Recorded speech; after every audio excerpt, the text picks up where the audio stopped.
Ka wadhi e gwenge mag Mombasa ni duond bura mar UDA bade ma Mombasa okwedo mane jalup jatend piny Rigathi Gachagua kuom goyo siasa manya kwede kind dhoudi kendo kelo pogruok e kind oganda. Ka giwuoyo Bamburi e kar chung bura ma Kisauni e romo mar keto ikruok ne yiero mag UDA gwenge makono, jatelogo kone jatend piny William Ruto mondo wuog oko kendo oket mise mag neno jo siasa manya pogruok e kind jo Kenya.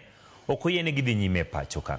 Gikwedo mager dhok manyo Gachagua ni gidhi kumo jothum mawuok e God Kenya monjo limo jalup jatend piny Kithure Kindiki.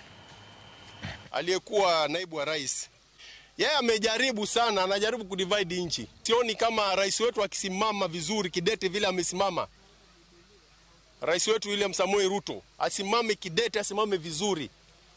Gachagua hizi divide nchi. Tumtarajia pia azuru hapa Bamburi kama anavyoenda kule kwingine, afanye yale naibu wa rais anayoyafanya, aliyosema juzi kwamba atahakikisha kina mama amefanya nini. Hatuoni kuwa ni mgawanyiko, bali ni ule ushindani wa kila mmoja kuwa anataka nafasi ile ya mbele ili kuweza kuwa tupeleke zile agenda, ama tupeleke yale matakwa yetu, ama tupeleke yale matatizo yetu ambayo yako huku mashinani yaweze kufikia katika ngazi ya juu.